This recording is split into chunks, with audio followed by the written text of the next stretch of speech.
विनंती करतो आचार्य बाळशास्त्री जांभेकर ज्यांनी प्रतिकूल परिस्थितीमध्ये स्वातंत्र्यपूर्व काळामध्ये की ज्या वेळेला ब्रिटिशांचं राज्य होतं, ज्या वेळेला लिहिण्या वाचण्यावरती पूर्णतः प्रतिबंध होता, अशा काळात सुद्धा जे आचार्य बाळशास्त्री जांभेकरांनी एकाच वेळेला मराठी आणि इंग्रजी या दोन्ही भाषेमध्ये दर्पण हे वर्तमानपत्र 1832 मध्ये काही गोष्टी बोलू शकतो की त्यांना राहायला पक्के घर नाही. आम्ही मानसेवी पत्रकार आहोत. आम्हाला दरमहा काही पगार भेटत नाही. दिलेल्या जाहिरातीच्या कमिशनवर आमचं आयुष्य चालतंय. लेकरं बाळं शिकतात. आई वडिलांचं आधार पण होते.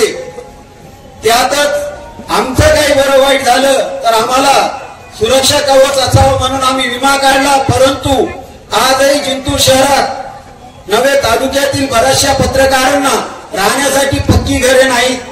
मी आदरणीय तहसीलदार साहेबांना समोर हा मुद्दा मांडला. तहसीलदार साहेब आम्हाला गायरान जमिनी द्या. आम्ही त्या माध्यमातून स्वतःचे घरकुल तरी बांधू आणि त्या ठिकाणी सुखा समाधानाने राहू शकू. आपण माझ्या या मागणीचा गांभीर्याने विचार करावा आणि आम्हाला शासकीय जमीन उपलब्ध करून द्यावी जे ठिकाणी आम्ही घर बांधू शकू.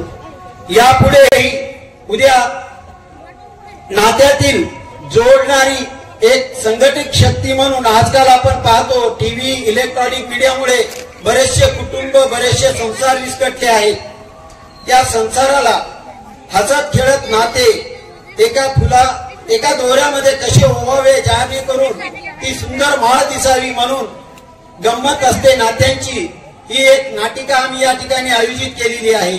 त्या ठिकाणी आपण मोठ्या संख्येने उपस्थित राहावे अशी मी आपणास विनंती करतो. आयोजकांनी बोलण्याची संधी दिली त्याबद्दल त्यांचे आभार मानतो. माझे 2 शब्द संपवितो. जय हिंद, जय महाराष्ट्र. त्यानंतर अधिकचा वेळ न घेता थोडा आपण परंपरेला फाटा देऊया आणि आजच्या कार्यक्रमाच्या अध्यक्षा जिंतूर शिरूर विधानसभा मतदारसंघाच्या लाडक्या आमदार माननीय सौ मेघनादिदी साकोरे बोर्डीकर यांना माझी विनंती असेल की त्यांनी सन्माननीय वक्ते या ठिकाणी बोलण्याच्या अगोदर आजच्या कार्यक्रमाचा अध्यक्ष समारोप करावा.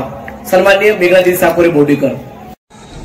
तालुका मराठी पत्रकार संघाच्या वतीने दर्पण दिनानिमित्त आयोजित चला भविष्यावर बोलू काही या कार्यक्रमासाठी उपस्थित आणि ज्यांना आतापर्यंत मी तरी नेहमीच युट्यूबच्या माध्यमातून ऐकलंय आणि महाराष्ट्रातील तमाम युवा वर्ग ज्यांचा खूप मोठा चाहता वर्ग आहे आणि इथे सुद्धा आपण बघतोय मोठ्या संख्येने म्हणजे मुलं मुली लहान आमचे तरुण मित्र या ठिकाणी आपल्याला ऐकायला आलेले आहेत. ते आपल्या सर्वांचे परिचित आदरणीय प्राध्यापक नितीन बानगुडे पाटीलजी या ठिकाणी उपस्थित, आमचे मार्गदर्शक आदरणीय मुकुंद सावजी कळमकर काका उपस्थित, आदरणीय माजिद भाई, आदरणीय प्राध्यापक श्रीधर भोंबेजी, माझे सहकारी डॉक्टर देवराव कराळेजी या ठिकाणी उपस्थित, प्रिया देशमुख मॅडम, ऍडव्होकेट विनोद राठोडजी, आमचे बंधू सचिन तुम्हा सगळ्यांचे परिचित राजू देवकरजी, रमन तोष्णीवालजी, देवेंद्र गुरेजी, लक्ष्मण बुधवनजी, सचिन चित्रवारजी, संदीप लकडेजी, गजानन वराडजी, मंदार कोकडवारजी या ठिकाणी उपस्थित, मौलाना मुफ्ती कलीम बेगजी, ऍडव्होकेट मनोज सारदाजी, Vidya Chaudhari madam, advocate Gopal Rokade, advocate doctor Pandit दराडेजी, सत्तूर शेठ शर्माजी, प्राध्यापक पासपोर्ट सर, मंचावर उपस्थित सर्व मान्यवर आणि मोठ्या संख्येने जमलेले जिंतूर शहरातील सर्व रसिक बंधू भगिनी आणि बालमित्रांनो, खरं तर ह्याच मंचावरून मागच्या दर्पण दिनानिमित्त मी सर्व आताच नितीनजी म्हणत होते की बसण्याची थोडीशी या ठिकाणी अवस्था म्हणजे व्यवस्था बरोबर नाहीये आणि जे श्रोते या ठिकाणी आलेले आहेत त्यांना काही या कार्यक्रमाचा चांगला असा या रसिकांना आनंद घेता येणार नाही. आणि ह्याच मंचावरून मला आठवते मी आपल्या सगळ्यांना ज्या दर्पण दिनानिमित्त मी या ठिकाणी, मला वाटतं विजूजी तुमचा होता का चोरडियाचा कार्यक्रमातून मी शब्द दिला होता, परंतु तो शब्द मी पूर्ण करू शकले नाही, म्हणून पण दिलगिरी व्यक्त करते. माझ्या हातामध्ये मी आता म्हटलं चला राज ठाकरे स्टाईल आपण पण दाखवू. हातामध्ये मी GR घेऊन आलेली आहे की जेव्हा महाराष्ट्रामध्ये बघा भारतीय जनता पार्टीच्या कामावरती विश्वास ठेवून ह्या जिंतूर सेलूच्या मतदारांनी मला निवडून दिलं, परंतु शरदचंद्र पवार साहेबांच्या कृपेने महाराष्ट्रातील जनतेला धोका दिला आणि जे महाविनाश आघाडी सरकार महाराष्ट्रामध्ये आली म्हणून 2.5 वर्ष आपल्या सर्वांची ही वाया गेली. जो मराठवाड्याचा विकास होणार होता तो खुंटला गेला. परंतु जेव्हा भारतीय जनता पार्टीचं एकनाथ शिंदे साहेबांच्या नेतृत्वामध्ये सरकार त्या महाराष्ट्रावरती आलं, तेव्हा सगळ्यात पहिली मागणी 7 जुलैला आपल्या जिंतूर शहरामध्ये 5 कोटी रुपयाचा नाट्यगृहासाठी निधी हा मंजूर करून आणला. हा GR सुद्धा मी या ठिकाणी आणलेला आहे.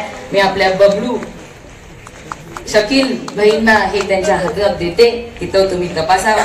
परंतु खूप प्रयत्न केले की आमच्या चोरडियाजींची अनेक जणांची इच्छा होती की हे नाट्यगृह शहराच्या मध्यस्थी असलं पाहिजे, जेणेकरून आता आमच्या भगिनी या ठिकाणी आलेल्या आहेत, काही वडीलधारी मंडळी सुद्धा आलेली आहे आणि त्यांना सोयीस्कर झालं पाहिजे त्या नाट्यगृहामध्ये जेव्हा असे सुंदर कार्यक्रम होतील तेव्हा येणं जाणं, म्हणून आपण ती जागा शोधत होतो. आणि बबलूबाईंनी सांगितलं पत्रकार बंधूंसाठी गायरांची तरी जमीन द्या, ती सुद्धा शोधून बघितली, परंतु चोरडियाजी आपलं दुर्दैव मी काही ती जागा मिळवू शकले नाही आणि म्हणून तो निधी आपण 31 मार्च 2023 पर्यंत मी थांबून राहिले.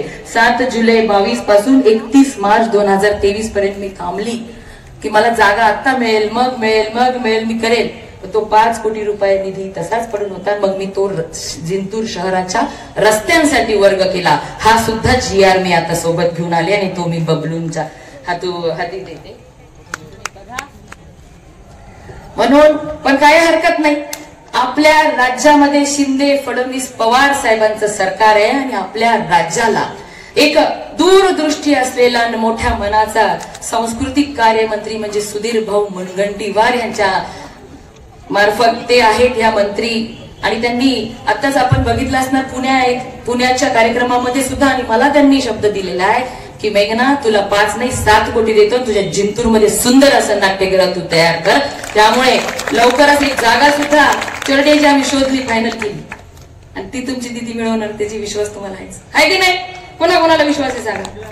सगळ्यांना विश्वास आहे. त्यामुळे 5च्या ऐवजी 7 कोटी रुपये आणि जी जशा पद्धतीची जागा आपल्याला हवी होती तशी जागा सुद्धा आपण लवकरच आपल्या हस्तांतरित होणार आहे आणि सुंदर असं सुसज्ज एक नाट्यगृह आपल्या ह्या सर्व रसिक बांधवांसाठी जिंतूर शहराच्या उपलब्ध होणार आहे. आज या ठिकाणी पत्रकार बंधूंच्या मागण्या मांडण्यात आल्या की घरकुलासाठी जागा. खरं तर पंतप्रधान नरेंद्र मोदीजींनी त्या भारत देशामध्ये एकही व्यक्ती असा ठेवला नाही ज्या 70-75 वर्षामध्ये घरं झाली नाही, त्याच्या 10 पट 1000 पटीने आपल्या शहरात सुद्धा सर्व पत्रकार बंधूंनी बघितले असणार घरकुलं किती मोठ्या संख्येने झाली. आणि महाराष्ट्रामध्ये देवेंद्र फडणवीस साहेबांनी जो अर्थसंकल्प सादर केला त्यामध्ये त्यांनी शब्द दिला की 10 लाख इतर मागासवर्गांना सुद्धा घरकुलं देऊ. आणि आज मला नितीनजी सांगायला अभिमान वाटतो की माझ्या जिंतूर तालुक्यामध्ये पंतप्रधान आवास योजना, मोदी आवास योजना, रमाई आवास योजना, शबरी आवास योजना, अहिल्याबाई होळकर आवास योजना आणि यशवंतराव चव्हाण आवास योजनेच्या अंतर्गत जिंतूर सेलूमध्ये 10,000च्या वर घरांची कामं चालू आहेत. येत्या 6 महिन्यांमध्ये माझ्या मतदारसंघातील एकही व्यक्ती पडक्या कच्च्या घरात राहणार नाही असं झपाट्याने काम चालू आहे. पण पत्रकार बंधू कुठे राहिले असतील तर मी जातीने लक्ष देईल, जागाही चांगल्या पद्धतीने उपलब्ध करून देऊ आणि जे घरकुलं इतरांसाठी मिळतात त्यापेक्षा चांगली, कारण की आपण जे काम करता आपण लोकशाहीचा एक स्तंभ म्हणून आपल्याकडे बघितल्या जातं. एक सुंदर असे घरांसाठी सुद्धा मी या ठिकाणून आपल्याला शब्द देते. आपण मागणी केली, अनेक पत्रकार मित्र महाराष्ट्रभरातून संपर्कात असतात. खूप काही आपल्या मागण्या आहेत आणि दरवेळेस अधिवेशनाच्या वेळेस त्या मागण्या येत असतात.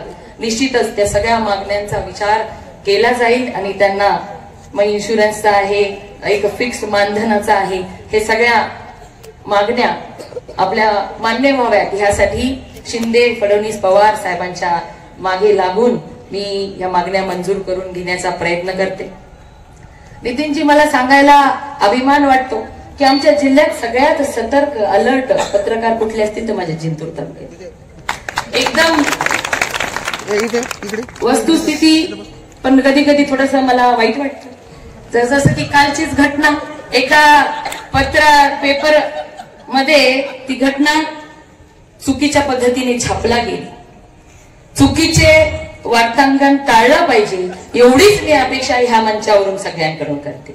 जी घटना, आणि आज काय झालं बघा, तुम्ही किती डबल ढोलकी आहे हे मला लोकांना सांगायची गरज नाही. सोशल मीडिया आहे, एवढा मीडिया फास्ट आहे ना, इथं झालेली घटना जगाच्या कोणत्या देशात जाऊन पोहोचू शकते. त्यामुळे आणि बघा, सगळ्यांनाही मान्य करावं लागणार, प्रिंट मीडियाला जराशे कठीणाईचे दिवस आहेत. मीडियावर झाले आमचे सलीम भाई, आमच्या अलीमबाईच्याच मीडिया लगेच सुपरफास्ट आहे. त्या मीडियानी सगळं काय घडलंय घटना बरोबर लोकांच्या पुढे आणून मांडली. इथं जिंतूरमध्ये नाही, महाराष्ट्रामध्ये ती घटना जाऊन पोहोचली, सत्य परिस्थिती जाऊन पोहोचली. पण एका नामांकित वृत्तपत्राने ती घटना गोलमोल पद्धतीने मांडली म्हणून अनेकांच्या मनामध्ये संभ्रम, म्हणजे ज्यांच्याकडे सोशल मीडिया नाही त्यांच्या, किंवा जे विरोधक काही खोट्या बातम्या सांगत असतील त्यांच्या मनामध्ये असेल. पण ज्यांच्याकडे मोबाईल आहे त्यांनी प्रत्येकाने बघितले ती घटना काय झाली. आणि डॉक्टर बाबासाहेब आंबेडकरांनी जो अधिकार, संविधानाचा अधिकार एक आमदार म्हणून आणि जिंतूर सेलूच्या मतदारांनी जो विश्वास ठेवून मला आमदार बनवला, त्या अधिकार ज्यांना डॉक्टर बाबासाहेब आंबेडकरांचा आदर नाही अशा लोकांनी तो अनादर करण्याचा प्रकार केला. पण ती संविधान, ती घटना, त्या पदाला दिलेलं जे महत्व आहे ते कोणीही डावलू शकत नाही, कारण जनतेचा तो जनादेश असतो. या ठिकाणी मला सांगायला आनंद होतो काका, आपले रत्नदीप पण चांगल्या पद्धतीने उलगुलान आंदोलन झालं आणि अशा काही गोष्टी हे सगळी मंडळी माझ्या समोर मांडत राहतात की त्यामुळे मला सुद्धा की अरे हे राहिले ते राहिले, कारण एवढे हजार कामं असतात. माझं सकाळपासून संध्याकाळपर्यंत आवाजच बदलून जाते, बोलून बोलून बोलून बोलून बडबड करून करून. जो व्यक्ती माझ्यासोबत एक दिवस जरी सोबत राहिला ना, ते म्हणते दुसऱ्या दिवशी नको बाबा तिथे सोबत, असं आहे. त्यामुळे तुम्ही लोकांनी चांगल्या पद्धतीने या सगळ्या बातम्या मांडल्या पाहिजे, पण त्याच्यामध्ये सत्यता असली पाहिजे. उगाच कुणाला तरी खुश करायचं म्हणून अर्धवट बातमी टाकून संभ्रम निर्माण करायला नाही पाहिजे. पण मी जसं सांगितलं, एकाच मीडियावर सगळे अवलंबून नाहीये. अनेकांचे वेगवेगळे मीडिया जिथं सत्य टाकणारे, धाडस ठेवणारे सुद्धा माझे पत्रकार बंधू या जिंतूरमध्ये आहेत, त्यांचं मी कौतुक करते. आज आणखीन एक आनंदाची बातमी मला माझ्या पक्षी प्रेमींना सांगायची आहे की आपण आपलं जिंतूर हे बर्ड हॅबिटॅट म्हणून मंजूर करून घेतलेलं आहे. लवकरच सुंदर अशा बर्ड हॅबिटॅट साठीच्या ज्या काही गोष्टी त्या ठिकाणी लागतात ते सगळ्या मिळणार आहे. कारण की आमचं जिंतूर हे डोंगर दऱ्यांमध्ये, वनामध्ये वसलेलं तालुका आहे आणि ज्याला जोपासण्याचा प्रयत्न मी सुरुवातीपासून, म्हणजे ह्या राजकारणात मध्ये यायच्या आधीपासून तो मी करत आहे. आणि जिंतूरमध्ये वृक्षप्रेमी, पक्षीप्रेमी, कवी प्रेमी असे सुंदर रसिक सुद्धा चांगले चांगले कार्यक्रम पण आमच्या कळमकर काकांनी चालू केले, काकूंनी चालू केले. आणि आता पत्रकार बंधू पण आमचे छान कार्यक्रम, चांगली मेजवानी आमच्या जिंतूर शहरातल्या वासियांना देतात. चांगल्या पद्धतीने आमचे जिंतूर एक वेगळ्या दर्जाला नेऊन ठेवण्याचा प्रयत्न माझा चालू आहे. आणि त्यामध्ये जे काही चांगल्यात चांगलं आपल्याला करता येईल त्यासाठी मी नेहमीच प्रयत्नशील असते. पण त्यात सुद्धा फॉलोअपचं काम आपल्यासारख्यांनी केलं पाहिजे हीच अपेक्षा ठेवते. आणि आता सुद्धा मी सांगितलं होतं की कार्यक्रम चालू करा, मला काही मान लागत नाही, मान पान लागत नाही की मी अध्यक्ष आहे म्हणून माझ्यासाठी वाट बघणं बोंबे सर, मला काही लागत नाही, मी सांगितलं. पण आमचे पत्रकार बंधूंचं एवढं प्रेम की नाही दीदी आल्याच्या कार्यक्रम चल म्हणलं, अरे इतके पाहुणे साताऱ्याहून आपल्याकडे आले आणि काही ते बरं वाटतं का. पण आमच्या कुरेशींच्या घरी निकाह होता आणि मग मला इथं नितीनजींचं पूर्ण भाषण ऐकायचं. मग तिथं भेट देऊन निवांत बसता येते मला, म्हणून म्हटलं चला एक कार्यक्रम आटपून इथं बसू आपण ह्या सगळ्या रसिकांसोबत. आपल्यालाही इतकी सुंदर मेजवानी आपल्या जिंतूर तालुका मराठी पत्रकार संघाच्या सर्व सहकार्यांनी या ठिकाणी उपलब्ध करून दिलेली आहे. त्या मेजवानीचा आपणही आनंद लुटू असा विचार केला. जास्त मोठं भाषण मी काही लांबवत नाही, कारण की सर्व माझे बालबच्चे या ठिकाणी आलेले खूप वेळचे बोर होता. यांचे सत्कार भाषणच संपत नाही, म्हणजे आम्ही जे ऐकायला आलो ते कधी ऐकणार आहे की नाही. पण मला या ठिकाणी मला आत्ताच एक चांगली गोष्ट समजली, त्याचं कौतुक सुद्धा करणं मी समजते. या ठिकाणी आपण कळमकर ट्रस्टच्या वतीने आपलं संक्राळा साखरतळा गावामध्ये ते जास्ती संख्येने आदिवासी समाज असलेलं गाव आहे. त्या ठिकाणी आपल्या कळमकर काकांनी तिथल्या 30 मुलींच्या शिक्षणाची जबाबदारी घेतलेली आहे आणि पोटपाडे हे आमचे युवा बांधव त्या ठिकाणी जाऊन त्या मुलींचे ट्युशन सुद्धा घेतात. मी त्यांचं सुद्धा कौतुक करते की चला कुणीतरी पुढे येत आहे चांगली कामं करण्यासाठी, त्या सगळ्यांचं कौतुक झालं पाहिजे. काकांनी मला मागणी केली की वर्ग खोल्याच नाहीत. आता मला इथं जास्त बोलायची गरज नाही. ज्या समजदार माणसं आहेत इथं सगळे ज्यांनी कार्यक्रम आयोजित केलाय ते सुद्धा, जे आपले दुसरा पत्रकार संघ सुद्धा, वर्ग खोल्या साखरतळ्याला 2च वर्ग खोल्या, त्याला पण पत्रे नाहीत म्हणे, भिंती नाहीत म्हणे. कशामुळे झाले? आपला जिल्हा इतका विकसित जिल्हा आहे की त्या जिल्ह्याचे 260 कोटी रुपये कोर्टात स्वतःच्या स्वार्थासाठी याचिका दाखल करून मार्च कधी जवळ येते, हे पैसे कधी परत जातात, ह्याच्यासाठी लोक प्रयत्न करताय. ही दुर्दैवाची गोष्ट आहे आणि त्याच्यात पुढाकार आपले जिंतूरवालेच घेत आहे. मी मागच्या आठवड्यामध्ये बलसेला गेली, सभापती होते त्या बलसेचे, तिथं सुद्धा 4 वर्ग खोल्या 2 वर्ग खोल्याचे पत्र नाहीत का, आणि भिंती तर अशा झाल्या की लेकराला बसवत नाही. तिथले शिक्षक वर्ग म्हणले दीदी आम्ही रिस्क घेत नाही म्हणून आम्ही बाहेर बसवतो लेकरांना. 10 ते 4 टायमिंग मध्ये बघा मुलांना किती उन्हात बसवायला. पंचायत समिती सभापती राहिले. आपल्या जिंतूर तालुक्याला 15 वर्षापासून जिल्हा परिषद अध्यक्ष, बांधकाम सभापती, शिक्षण सभापती, काम विजयजी चोरडियाची, चुक्का आहे का माझं काही? हे सगळं असताना सुद्धा केवळ स्वतःच्या स्वार्थासाठी, केवळ स्वतःच्या अहंकारासाठी कोर्टामध्ये जायचं, याचिका टाकायची की हा पैसा जिल्हा नियोजन समितीचा पैसा तो दरवर्षी येत असतो. शाळा, वर्ग खोल्या, अंगणवाड्या, स्मशानभूमीकडे जाण्याचा रस्ता, हे सगळ्यासाठी शहराच्या विकासासाठी वापरला जातो. तो रस्ता केवळ स्वार्थी बुद्धीमुळे आणि स्वतःच्या संकुचित बुद्धीमुळे अडकून ठेवणं कोणतं शहाणपणे, हे आपण सर्वांनी या ठिकाणी बसलेला सगळा रसिक हा माझ्या जिंतूर तालुक्यातील, माझ्या जिंतूर शहरातील विचार करणारा आहे. म्हणून मला वाटतं या मंचावरून ही गोष्ट मी सांगितलीच पाहिजे, त्यामुळे या ठिकाणी सांगते.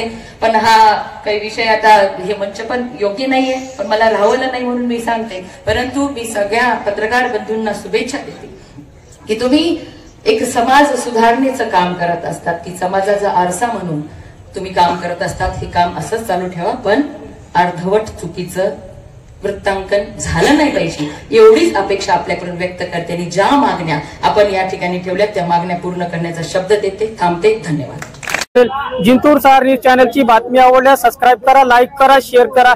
जिंतूर सहार न्यूज चॅनलसाठी मी शेख अलीम.